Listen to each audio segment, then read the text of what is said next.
வணக்கம். பொன்னியின் செல்வன் 56ஆம் அத்தியாயம். அந்தப்புர சம்பவம். பல நூற்றாண்டுகளுக்கு முன்னால் காஞ்சியில் மகேந்திர பல்லவ சக்கரவர்த்தி அரசு புரிந்த காலத்தில் நாடெங்கும் மகாபாரத கதையை படிப்பதற்கு ஏற்பாடு செய்திருந்தார். பௌத்த சமண மதங்களின் பிரச்சாரத்தினால் மக்கள் சாதுக்களாக போயிருந்த தமிழ்நாட்டில் மீண்டும் வீர உணர்ச்சி தளிர்த்து பரவ வேண்டும் என்பதற்காக அந்த ஏற்பாடு செய்தார். பாரத கதை படிப்பதற்கென்றே பல ஊர்களில் பாரத மண்டபங்கள் கட்டினார். அவர் தொடங்கிய ஏற்பாடு இன்னமும் தொண்டை மண்டலத்தில் தடைபடாமல் நடந்து வந்தது. இரவில் மக்கள் மண்டபங்களிலோ திறந்த வெளியிலோ கூடி பாரத கதை கேட்டார்கள். பாரத பெருங்கதையும் பாரதத்தில் உள்ள கிளை கதைகளிலும் பாட்டிலும் பண்ணிலும் வசனத்திலும் அமைத்து வீர ஆவேசத்துடன் சொல்லக்கூடிய பாடினிகள் பலர் தோன்றினார்கள்.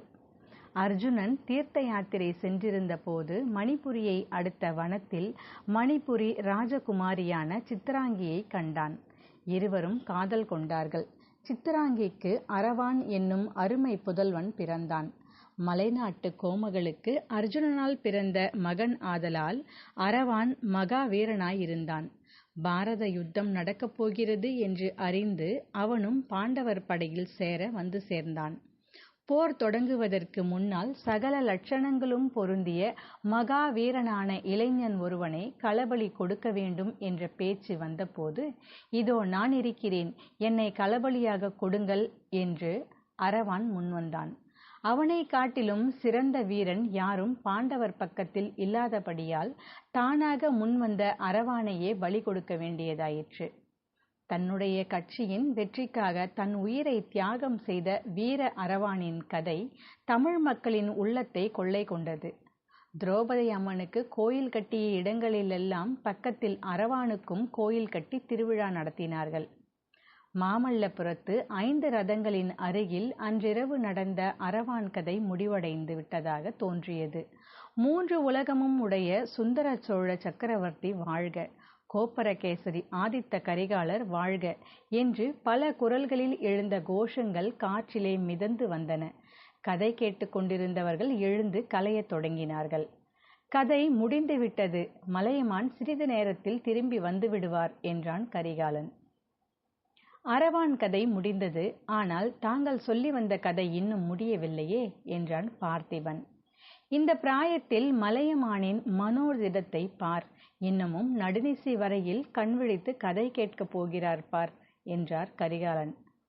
தொண்டை கிழமாகிற வரையில் உயிரோடு இருப்பது அவ்வளவு அதிசயமான காரியமா? ஊரில் எத்தனையோ கிழவர்கள் இருக்கிறார்கள், இரவில் தூக்கம் பிடியாமல் கதை கேட்கப் போகிறார்கள். திருக்கோவலூர் மிலாடுடையாரை அப்படி சாதாரண கிழவர்களோடு சேர்த்து விடுகிறாயா? எத்தனை போர்க்களங்களை பார்த்தவர் அவர்.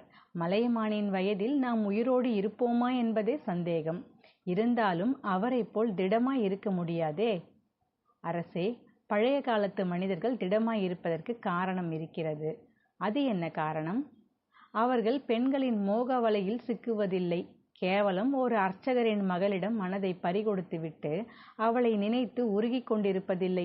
அப்படி எந்த பெண்ணிடமாவது மனம் சென்றால் அவள் கூந்தலை பற்றி இழுத்து கொண்டு வந்து அந்தப்புரத்தில் சேர்த்துவிட்டு வேறு வேலையை பார்ப்பார்கள்.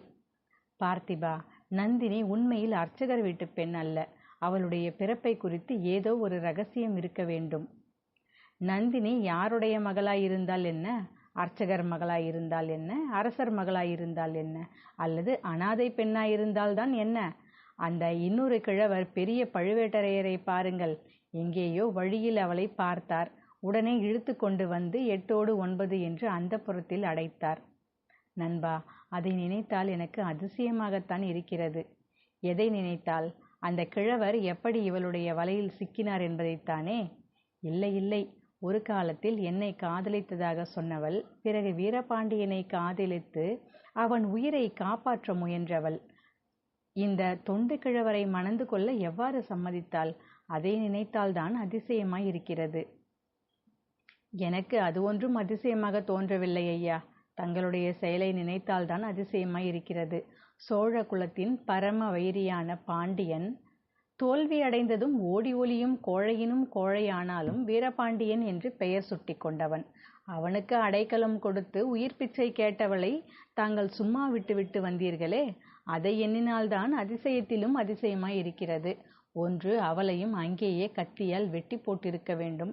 அதற்கு விருப்பம் இல்லாவிட்டால் காலையும் கையையும் சேர்த்து கட்டி சிறைப்படுத்தி வந்திருக்க வேண்டும்.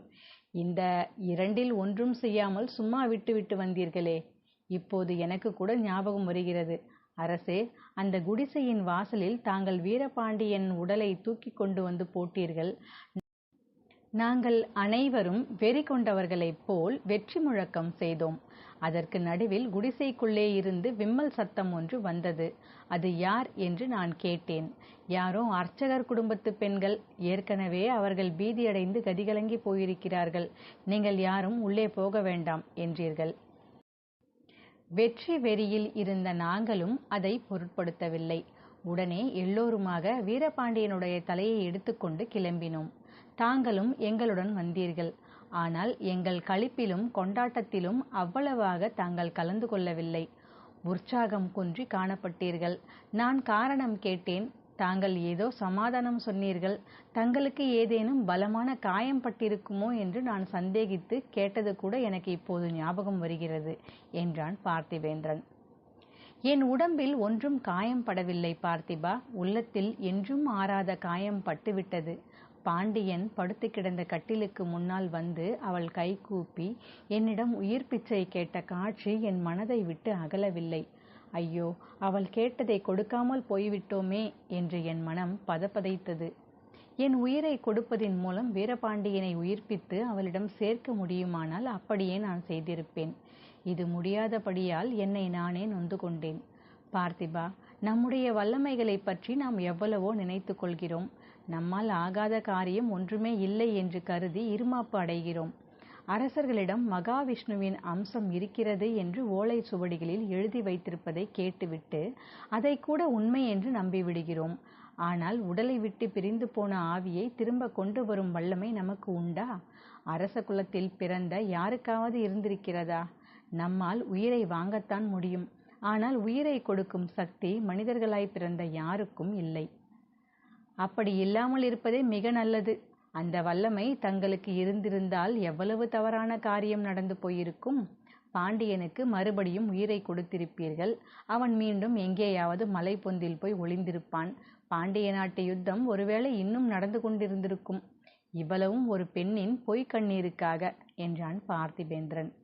பல்லவா, நீ பெண் குலத்தை வெறுக்கும் துர்பாகியசாலி. காதல் என்றால் இன்னதென்று நீ அறிய மாட்டாய். அதனாலேயே இவ்விதம் பேசுகிறாய். ஆம், நான் எந்த பெண்ணுடைய கண் வலையிலும் சிக்கியதில்லைதான். ஆனால் தங்கள் அந்தரங்கத்துக்கு உரிய நண்பன் வந்தியத்தேவன் மஞ்சள் பூசிய முகம் எதை கண்டாலும் மயங்கி பல்லை இழிப்பவன்.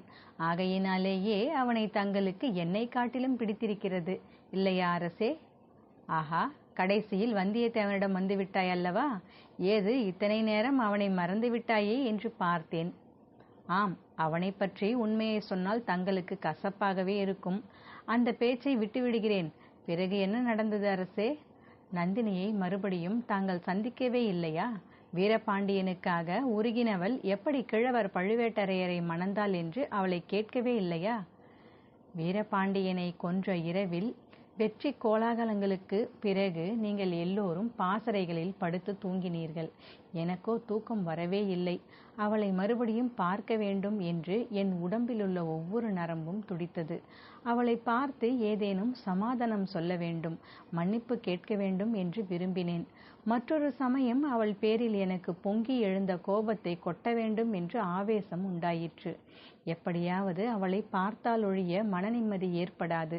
சோழ நாட்டுக்கு திரும்பி போக முடியாது என்று தோன்றியது. ஆகையால் நள்ளிரவில் நீங்கள் யாரும் அறியாமல் பாசறையிலிருந்து புறப்பட்டு குதிரை ஏறி சென்றேன்.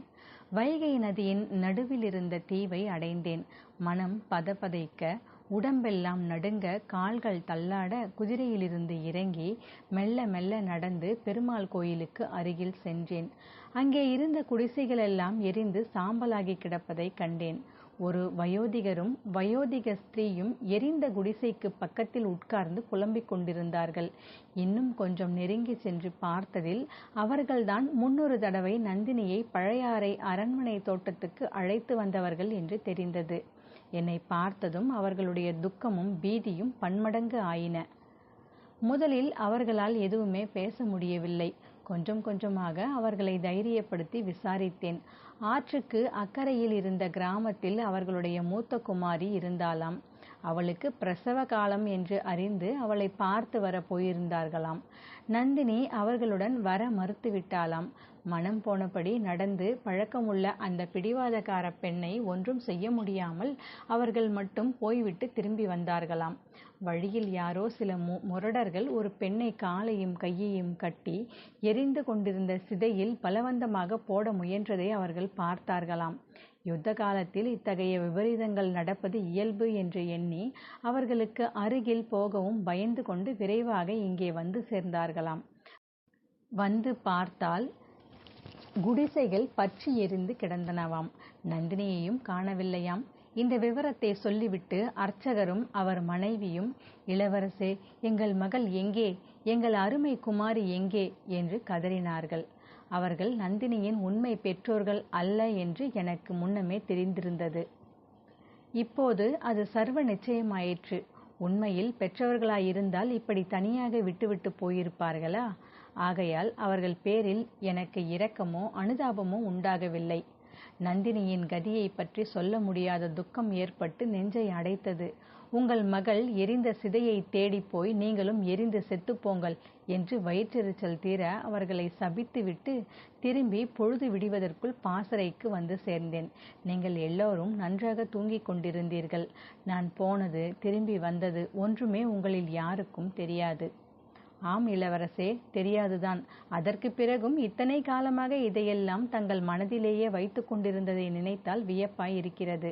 சிநேக தர்மத்துக்கு இவ்வளவு மாறாக தாங்கள் நடந்து கொள்வீர்கள் என்று நான் கனவிலும் எண்ணவில்லை.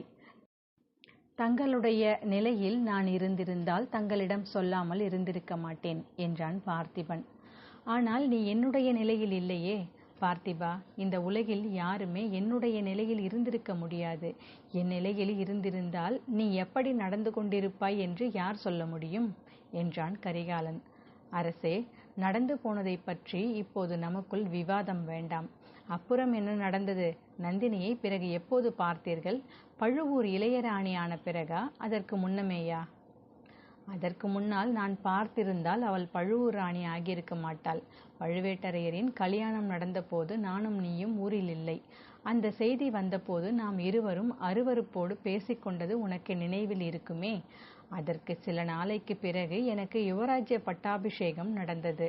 அடுத்த பட்டம் யாருக்கு என்பதை பற்றி சந்தேகம் எதுவும் இருக்கக்கூடாது என்றுதான் என் தந்தையும் பாட்டியும் மற்ற பெரியோர்களும் சேர்ந்து அந்த ஏற்பாடு செய்தார்கள்.